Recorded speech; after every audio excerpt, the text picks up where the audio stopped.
बोलिए प्रेम से सतगुरु कबीर साहेब की, काशी लहतारा धाम की, आचार्य की खरसिया धाम की। सत्संग प्रेमियों, भक्ति भावना भावित माताएं और बहनों, मेरा साहिब बंदगी क्योंकि बंदगी हम किसकी करते हैं? साहिब की बंदगी करते हैं। हम आपकी बंदगी नहीं करते। आपकी मतलब आपका जो यह जड़ शरीर है, जो पंच भौतिक जो शरीर है, उस शरीर को हम बंदगी नहीं करते। बंदगी किसको करते हैं? साहिब। साहिब कौन है? साहिब हमारे मालिक हैं। साहिब हमारे मालिक हैं, स्वामी हैं, हमारे पति हैं, हमारे परम परमेश्वर हैं, हमारे परमात्मा हैं। हम उन साहिब को बंदगी करते हैं। साहिब कभी होता है जो मालिक है।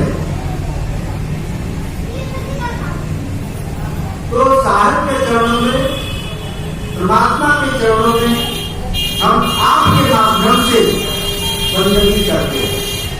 इसलिए सबको मेरी बंदगी, साहिब बंदगी, साहिब बंदगी।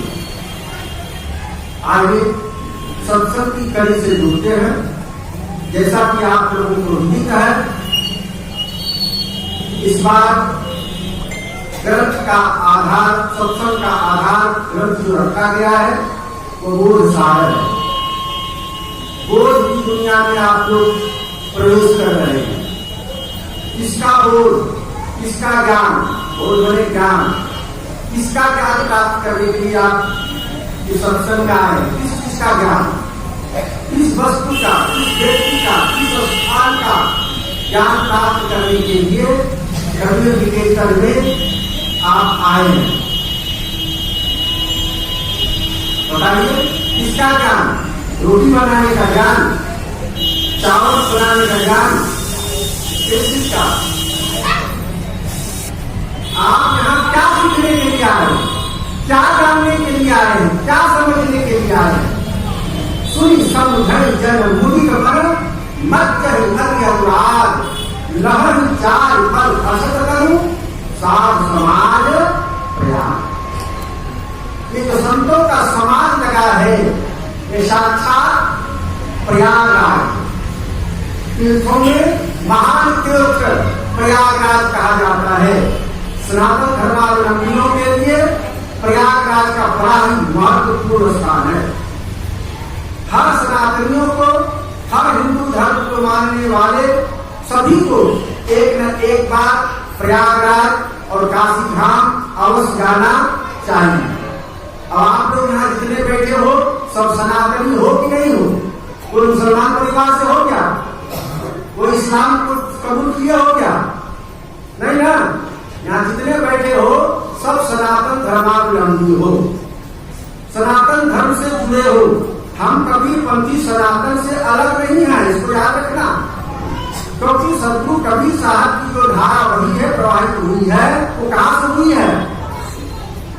स्वामी रामानंदाचार्य के यहाँ से। सतगुरु कबीर साहब किनके शिष्य थे? स्वामी रामानंद के शिष्य थे। और स्वामी रामानंद के शिष्य होने के नाते हमारी परंपरा स्वामी रामानंद से जुड़ी है। स्वामी रामानंद जी किस संप्रदाय के थे? किस? सनातन धर्म से। तो सनातन धर्म के जब हमारे साहेब के गुरु जी ही थे, तो हम लोग किस धर्म के हुए? सनातन धर्म के हुए। बहुत लोग धर्म फैला रहे हैं कि कबीरपंथी जो है वो सनातन धर्म को नहीं मानते हैं, सनातन धर्मियों का खंडन मंडन करते हैं, लेकिन ऐसा होता नहीं है। कबीर साहब ने कहीं खंडन मंडन नहीं किया है।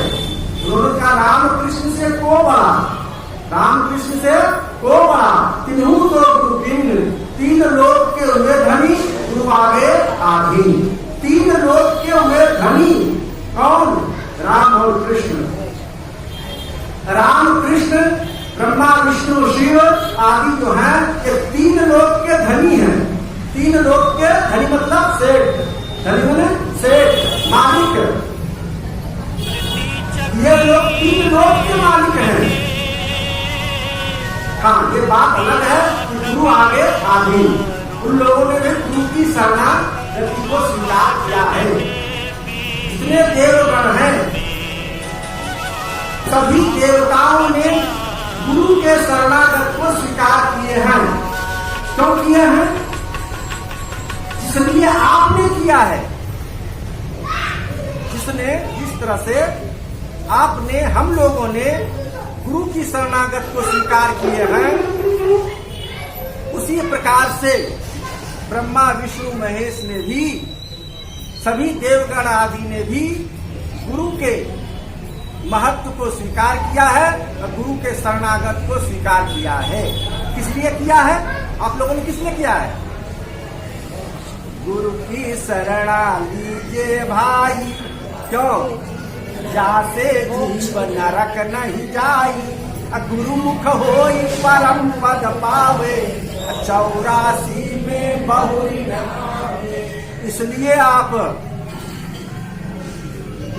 आप जो है सत्संग में आते हैं और गुरु को स्वीकार किए हैं, गुरुमुखी बने हैं कि हम नरक में ना जाएं और संसार में बार बार आवे जावे नहीं। जैसे मनुष्य एक योनि है, मनुष्य योनि है, पशु योनि है, मनुष्य योनि है, उसी तरह से देव योनि है। देव योनि, मनुष्य योनि और पशु योनि। तो देव लोगों की भी एक योनि है, एक शरीर है उनका भी, देव शरीर। जैसे 5 तत्वों से हमारा शरीर बना है, तो उनका दिव्य तत्वों से बना है।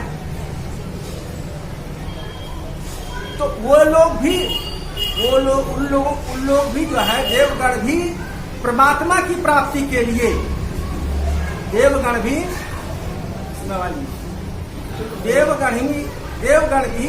परमात्मा की प्राप्ति के लिए भक्ति भजन साधन करते रहते हैं। शिव जी को ध्यान लगाते हुए देखा है कि नहीं आप लोग? फोटो तुमका देखा ही होगा, मूर्तियां देखी होगी, कथा सुनी होगी।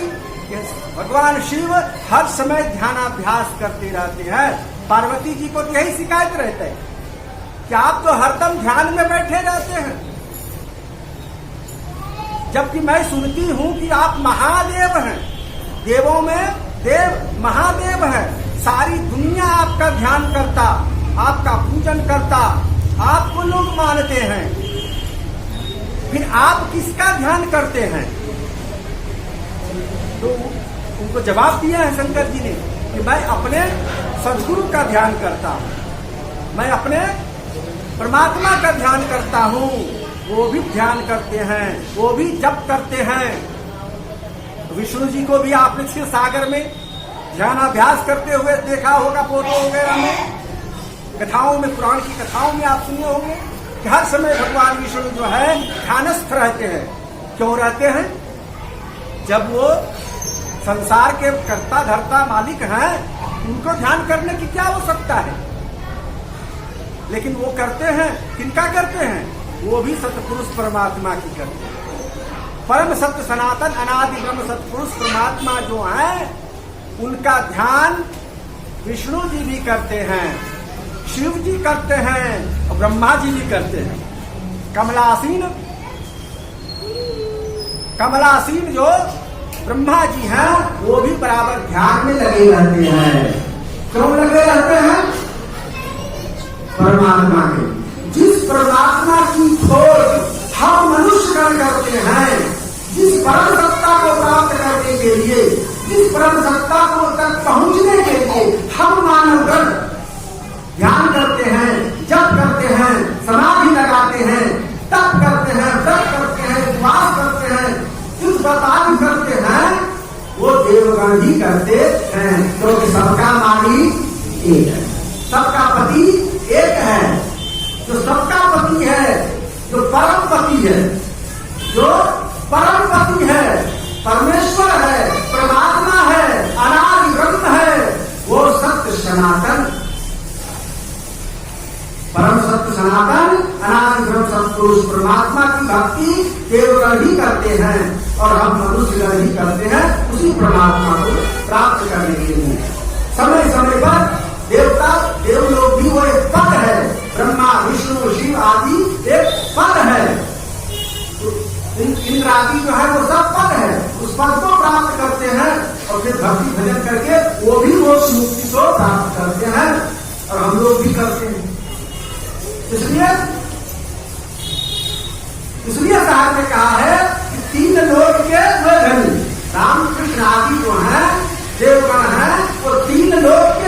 हैं। चौथा लोक में नाम निशाना, हम लोग जो है चौथे लोक, चौथा लोक कौन सा लोक है? उस लोक को कोई अमर लोक कहते हैं, कोई सत्यलोक कहते हैं, कोई सचखंड कहते हैं, कोई अकाल लोक कहते हैं। नाम अलग अलग कहते हैं, लेकिन वो तो सत्यलोक, जिसे सतगुरु कबीर साहब ने सत्यलोक या अमर लोक कह के संबोधित किया, बताया है। तो उस सत्यलोक की भक्ति करने से हम लोग सत्यलोक जाएंगे। जो जिसकी भक्ति करता है वो उसी को प्राप्त करता है, जो जिसकी भक्ति करता है वो उसी लोक को प्राप्त करता है। यदि आप या कोई भी व्यक्ति यदि शिव की भक्ति करता है, जो शिव की भक्ति करता है वो शिवलोक को प्राप्त करता है। जो भगवान विष्णु की भक्ति करता है वैकुंठ धाम को प्राप्त करता है। जो राम की भक्ति करता है वो साकेत लोक को प्राप्त करता है। जो कृष्ण की भक्ति करता है वो गोलोक को प्राप्त करता है। और जो सत्पुरुष परमात्मा अनादिगम सत्पुरुष की भक्ति करता है वो सत्यलोक को प्राप्त। अब ये आप पर निर्भर करता है कि आप किस लोक में जाना चाहते हो। आप किस लोक में जाना चाहते हो ये आप पर निर्भर करता है। या आपको जैसा गुरु मिला, या आपको जैसा गुरु मिला, जिसको जैसा गुरु मिलता है वैसा ही रास्ता बताता है। वह निर्भर करता है कि आपको जाना कहाँ है। जहां जाना हो, जिनके पास जाना हो, जिनसे मिलना हो, आप उनकी भक्ति करो, कोई दिक्कत नहीं, कोई दिक्कत नहीं। तो ये सारा बोध, सारा ज्ञान प्राप्त करने के लिए आप सत्संग में आते हो। सत्संग में रोटी बेलने के लिए सीखने नहीं आते हो, सब्जी छोकने के लिए सीखने के लिए नहीं आते हो, कितना तेल पड़ेगा, कितना मिर्चा और कितना अदरक। यहाँ आते हो परमात्मा की भक्ति सीखने के लिए। किस परमात्मा की भक्ति करूं जिससे कि मेरा उद्धार हो, मेरा कल्याण हो, जन्म मरण का जो चक्कर है ये छूट जाए। किस परमात्मा की भक्ति करूं? तो परमात्मा तो एक है, परमात्मा एक है, याद रखना। परम सत्य वो एक है, विप्रा बहुधा वदन्ति, एकम सत्यम विप्रा बहुधा वदन्ति। सत्य जो है परम सत्य सनातन अनादिक्रम सत्पुरुष परमात्मा वो एक है। उसको अनेक विद्वानों ने, अनेक संतों ने, ऋषियों ने, महर्षियों ने अपने अपने हिसाब से, अपने अपने तरीका से उसका वर्णन किया। जिनको जो दृष्टि मिली, जो रूप उनके मन में भाया, उस रूप में उनका लोगों ने भक्ति की। अब मान लो आप तो महिला लोग हो, कोई एक महिला परिवार, अब एक व्यक्ति उसका बेटा आता है तो उसको किस रूप में देखता है?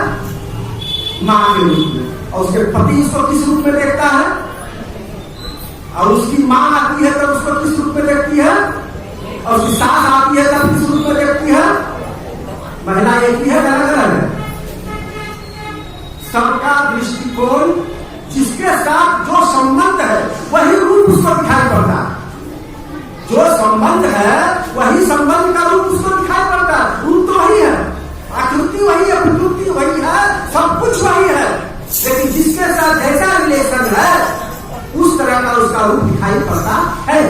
कोई परमात्मा को जो परम सत्य सनातन है, किसी ने उसको पति के रूप में स्वीकार किया, किसी ने उसको परम पिता के रूप में स्वीकार किया।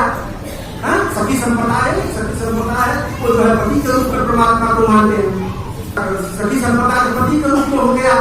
और हम लोग हैं कोई पंथी लोग, हम लोग सदगुरु के रूप में, हम कबीर पंथी गण परम सत्य सनातन अनादिक्रम सतपुरुष परमात्मा को सदगुरु के रूप में स्वीकार करते हैं, सदगुरु के स्वरूप में उसको उनकी भक्ति करते हैं। तो भक्ति करने के लिए, भजन करने के लिए, सुमरन करने के लिए कोई आधार चाहिए। जैसे आज के सत्संग का ग्रंथों का आधार हमें दिया गया, बोध सागर ग्रंथ का आधार लेकर के ही सत्संग प्रवचन कथा की जाए, तो कोई आधार चाहिए। जब परमात्मा की भक्ति आप करेंगे तो कौन सा आधार लेके करेंगे? क्योंकि यह मन तो बड़ा चंचल है, मन को जब तक चंचल ई मन चोर, ई मन सुध ठगहा, मन मन करत सुर नरमुनि, मन के लक्ष्य द्वार। लाखों करोड़ों दरवाजे वाला यह मन है। तो जरूरी है कि आप यहाँ बैठे हो तो आपका मन भी यही है। शरीर आपका यहाँ हो सकता है, लेकिन मन हो सकता है कि घर पर ही हो, कहीं तिजोरी की चाबी ना छूट गई हो, तकिए के नीचे या अलमारी में लटकता हुआ भूल गई, ध्यान ना करे। अब तो घर में जो कोई देखने का हो तो सब माल मटेरियल जो जमा किए छिपा छिपा के सब निकाल। तन यहाँ भला ही है, लेकिन मन वहां। तो मन बड़ा चंचल है, बैठे बैठे कहां से कहां चला जाता है और आता है। तो इस इतने चंचल मन को हम बस में कैसे करें, जब तक उसको कोई आधार नहीं।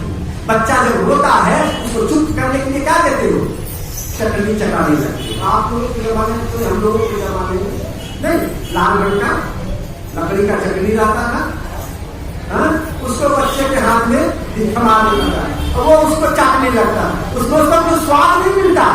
बच्चों को उस आजकल के खिलौना है, खिलौना समझ लो, तो उसको चाटने में उसको कोई मिठास लगता है क्या?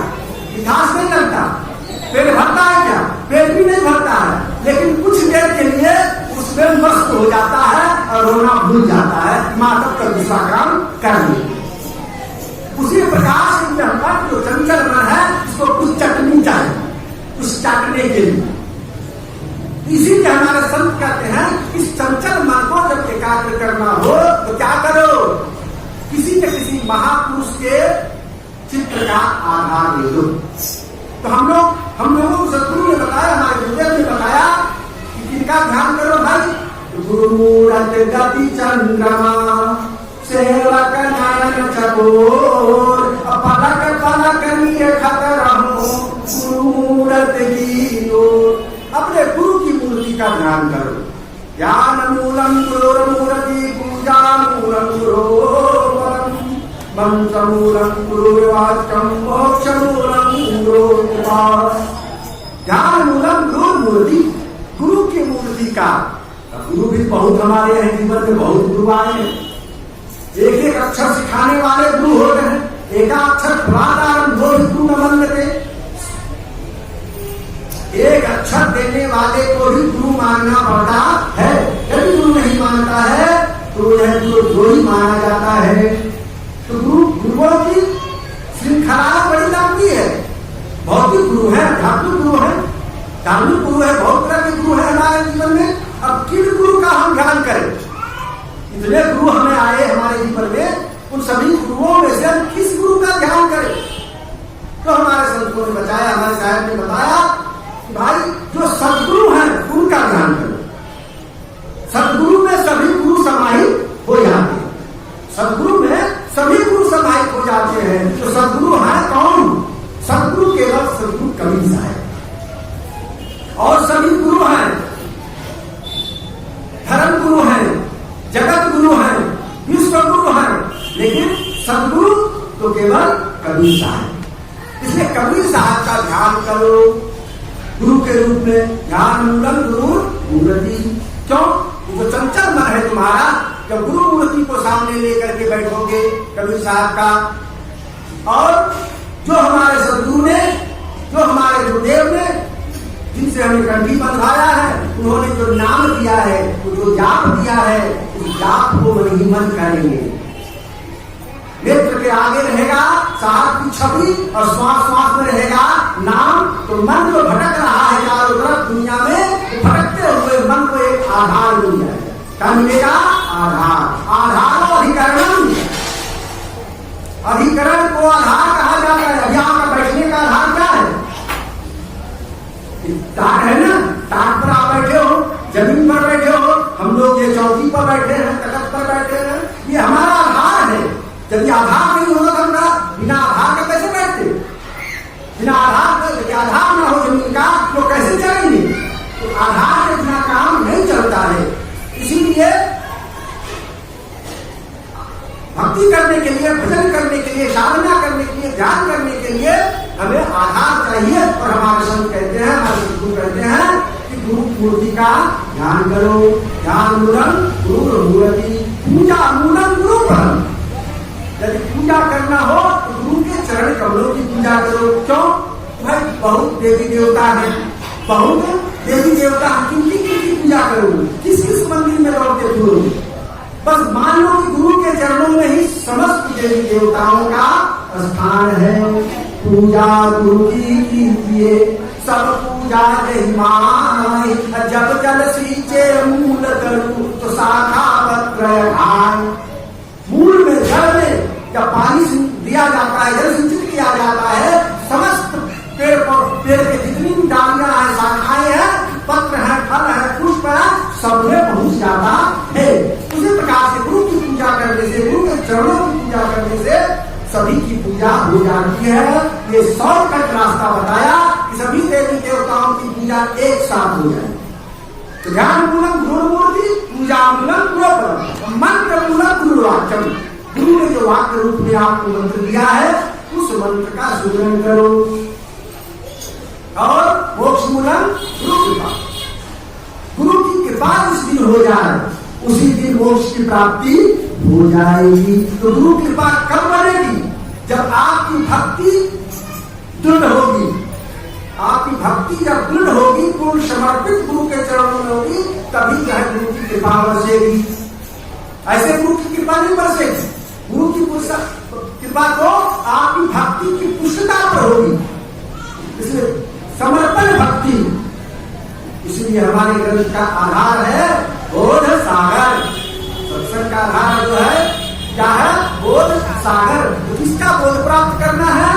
अपने आप का बोध करना है, अपने आप का बोध करना है, ज्ञान प्राप्त करना है। आत्मवाय श्रोतव्य, मंतव्य, ध्यास्तव्य। आत्मवाय श्रोतव्य, आत्मा के संबंध में ये आत्मा, ये जीव जो है, ये जीव, ये व्यष्टि आत्मा का एक समष्टि रूप है। व्यष्टि आत्मा का एक ये समष्टि रूप है। तो व्यष्टि आत्मा जो है, जो ब्रह्म रूप में है, जो परम सत्य सनातन रूप में जो है आत्मा, उस आत्मा जिसे हम परमात्मा कहते हैं, हम तो परमात्मा के एक अंश हैं। हाँ, तो इस प्रकार से हम परमात्मा का बोध करें, आत्मा का बोध करें, संतों के सानिध्य में रह करके, गुरु के सानिध्य में रह करके, और ये सत्संग से लाभ है। तो सुनि समुझ जन मुदित मना, मत जय गति अनुराग, लहन चाल फल तनु, साध समाज प्यार। ये संतों का समाज जो आपके भैरवगंज में, इस कबीर निकेतन में 80 वर्षों से निरंतर रूप से चलता आ रहा है, जिसमें यहाँ के निवासी सराबोर होते रहे हैं। मैं चाहूंगा आने वाले लोग भी इसमें सरोवर होते रहे, पूर्वज के होते ही रहे। आपके बाप दादे परदादे लखन दादे 80% 4 पीढ़ी तो बीती गई होगी। तो आगे की भी 4 पीढ़ी चलती रहे, इससे लोग जुड़े रहे, इसकी जागृति बनी रहे, इसके लिए आप लोगों को काम करना पड़ेगा। और आप लोग काम कर रहे हो, 5 दिवसीय सत्संग का आयोजन करते हो, और मासिक सत्संग, साप्ताहिक सत्संग भी आप लोग करते होंगे, करना चाहिए। यदि नहीं करते हो तो करना चाहिए, ताकि जो है अगली पीढ़ी में जागृति बनी रहे। क्योंकि जिस काम को हम अच्छा समझते हैं, तो हम चाहेंगे उस काम को हमारे बाल बच्चे भी करें। आप सत्संग को अच्छा समझती हैं, भक्ति को अच्छा समझती हैं, मुक्ति का साधन समझती हैं, तो आप अपने बाल बच्चों को इस बात को समझा दें। तो कैसे समझाएंगे? आपकी बात तो मानेगा नहीं। बच्चे लोग आपकी बात नहीं मानेगा। अरे मम्मी कैसे बोलती रहती है, पापा कैसे बोलते रहते हैं। तो आपको उस बच्चों को समझवाने के लिए हमारे शिवमुनि शास्त्री साहब जैसे, श्री राम साहब जैसे, संतोष साहब जैसे, पुरुषोत्तम साहब जैसे, घनश्याम साहब जैसे, श्री हजूर साहब जैसे बड़े बड़े ऋषि महर्षि संत महापुरुषों को साल में एक बार बुला करके और उनके द्वारा उनको समझवावे। तब उसके बाद आप उनको कहें, हाँ मम्मी गुरु जी यही कह रहे थे, साहब भी यही कह रहे थे, तो आज आप कह रहे हैं, अब आपकी बात मानना। इसलिए सत्संग का आयोजन आप लोग करते कराते रहे। जब तक शरीर है तब तक चलने फिरने का लायक हमारा शरीर जब तक है, तो हमको बुलाएंगे तो आ जाया करेंगे। ज्यादा नहीं करते हुए इन वचनों के साथ साहेब बंदगी साहेब सुख